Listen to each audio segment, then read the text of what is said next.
Bismillahirrahmanirrahim. Assalamualaikum warahmatullahi wabarakatuh. Bagaimana kabar kalian? Mudah-mudahan tetap sehat. Mari kita panjatkan puji syukur kehadirat Tuhan Yang Maha Esa yang telah memberikan kesehatan, keselamatan kepada kita semua. Melalui video ini, kita akan membahas nilai dan semangat kebangkitan nasional Indonesia. Kondisi bangsa Indonesia sebelum kedatangan bangsa asing bisa digambarkan sebagai berikut. Negara Indonesia pada saat itu belum ada. Yang ada adalah pulau-pulau dan tanah yang dikuasai oleh berbagai kerajaan dan kekaisaran. Pulau-pulau tersebut disebut dengan Nusantara. Kerajaan-kerajaan ini kadang-kadang hidup berdampingan dengan damai, sementara di lain waktu mereka dalam kondisi berperang. Nusantara yang luas ini kurang memiliki rasa persatuan dan sosial dan politik seperti yang dimiliki Indonesia sekarang. Karena pada saat itu belum terikat menjadi sebuah negara.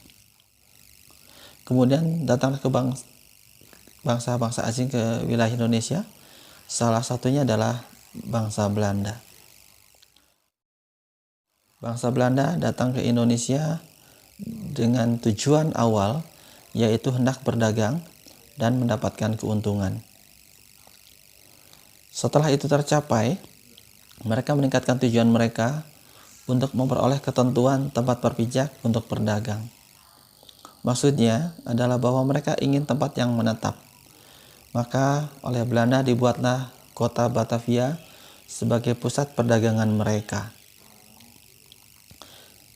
Tujuan Belanda yang ketiga yaitu menstabilisasi perdagangan dengan memperkuat tempat perdagangannya dan daerah sekitarnya. Untuk melakukan stabilisasi ini, Belanda telah mendirikan VOC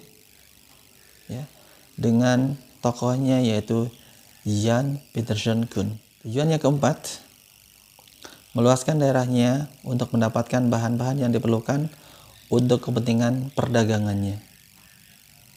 Dan yang kelima, ini yang kemudian mengakibatkan penderitaan bagi bangsa Indonesia, bahwa Belanda datang ke Indonesia menjadikan daerah-daerah di Nusantara ini sebagai jajahannya agar tetap dapat dieksploitasi.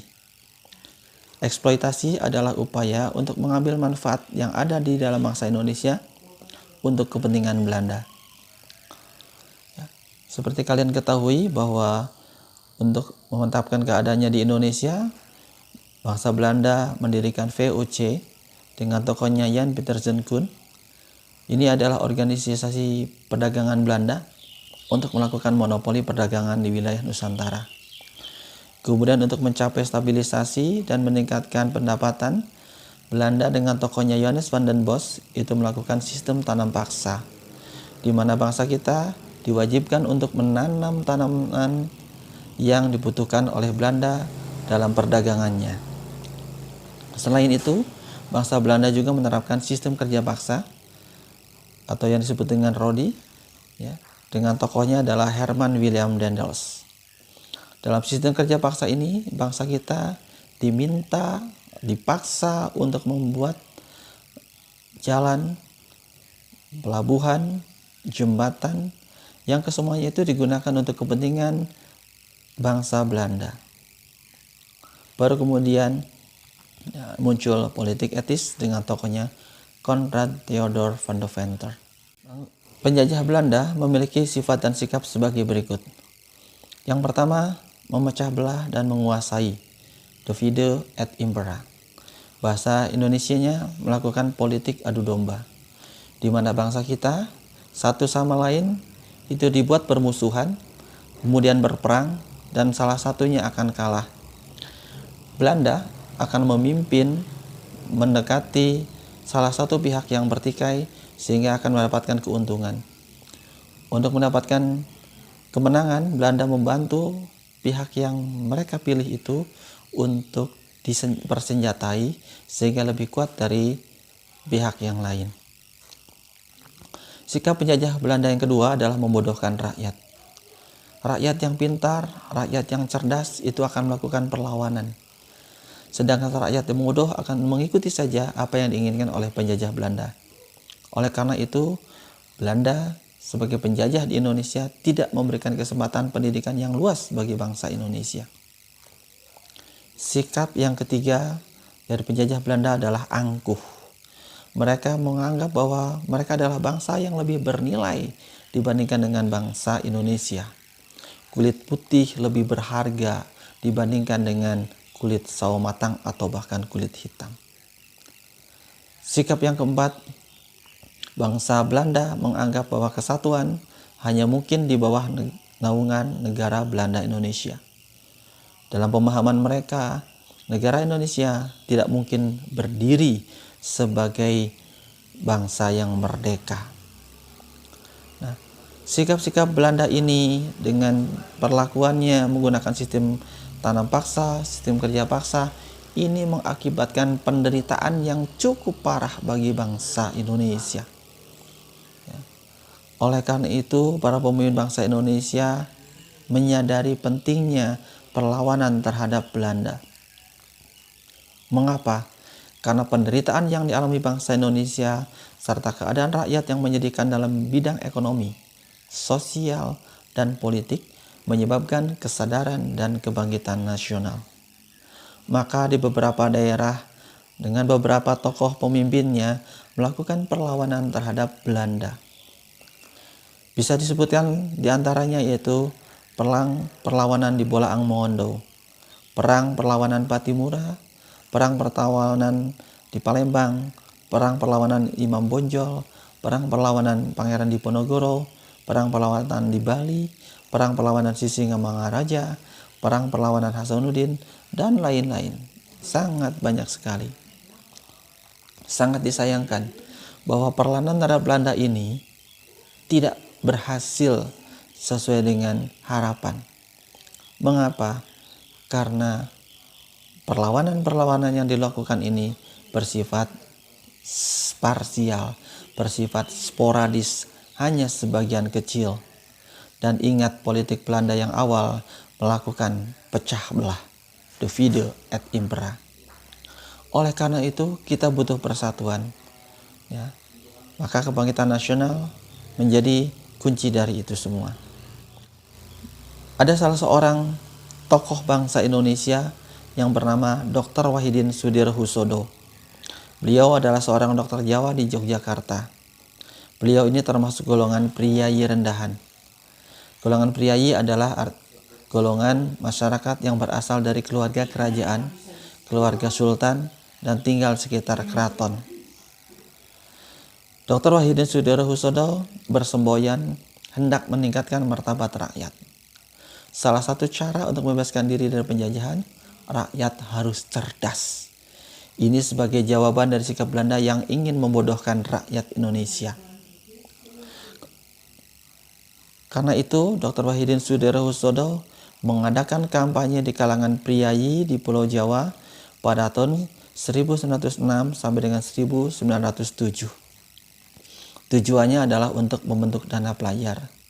Dengan dana pelajar ini, maka kegiatan pendidikan untuk mencerdaskan rakyat dapat terselenggara. Pada akhir 1907, Dr. Wahidin Sudirohusodo bertemu dengan Sutomo yang saat itu merupakan pelajar Stovia di Jakarta.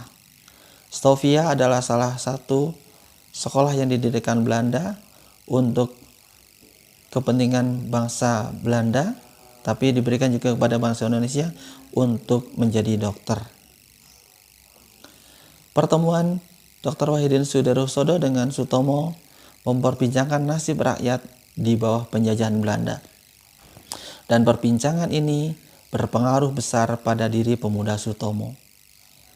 Sebagai pelajar, Sutomo berkumpul dengan teman-temannya, kemudian memperbincangkan hal yang sama, sehingga hasil pembincangan itu mendorong dan memperbesar cita-cita untuk meningkatkan kedudukan dan martabat rakyat Indonesia. Maka akhirnya pada hari Rabu, tanggal 20 Mei 1908, di Gedung Stovia, Jakarta, didirikan organisasi Budi Utomo dengan Sutomo ditunjuk sebagai ketuanya.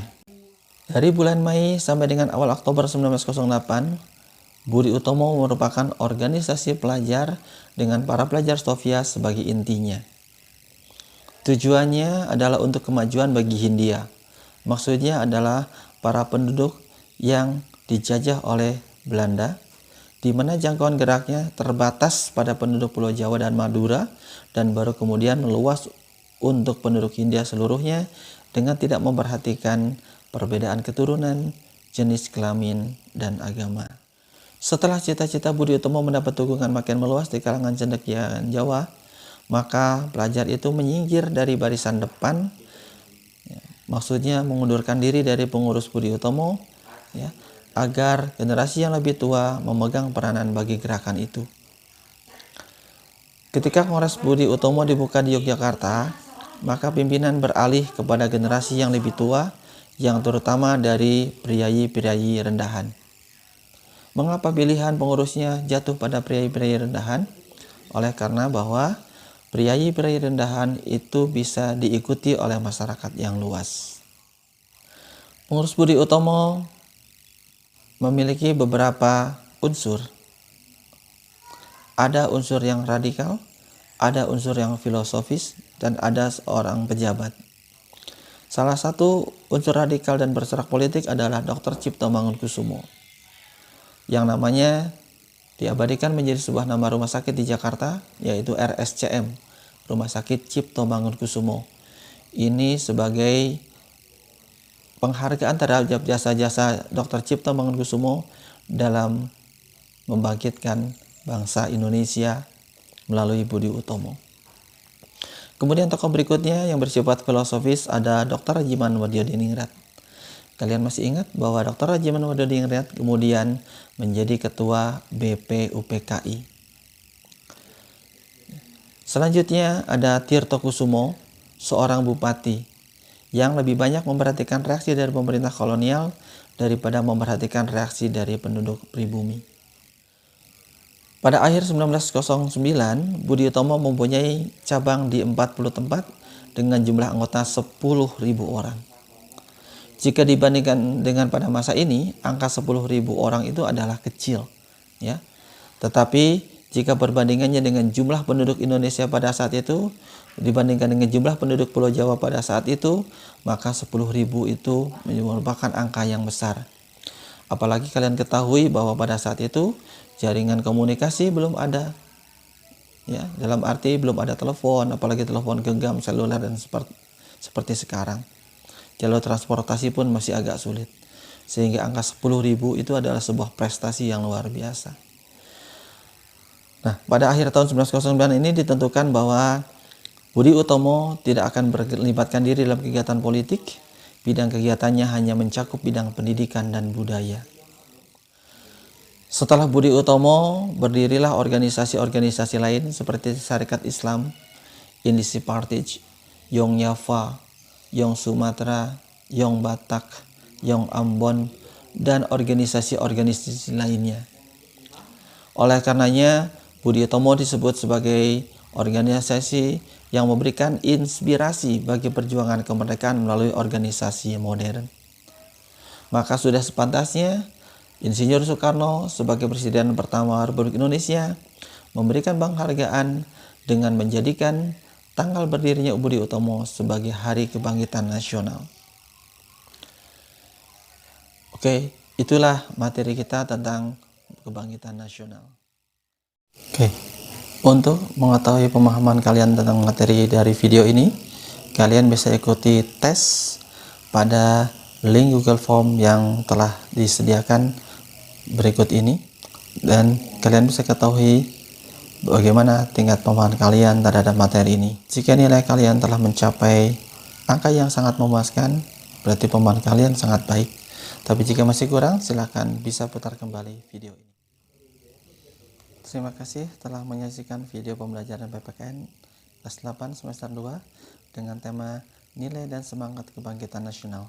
Semoga kita tetap sehat dan bahagia. Assalamualaikum warahmatullahi wabarakatuh.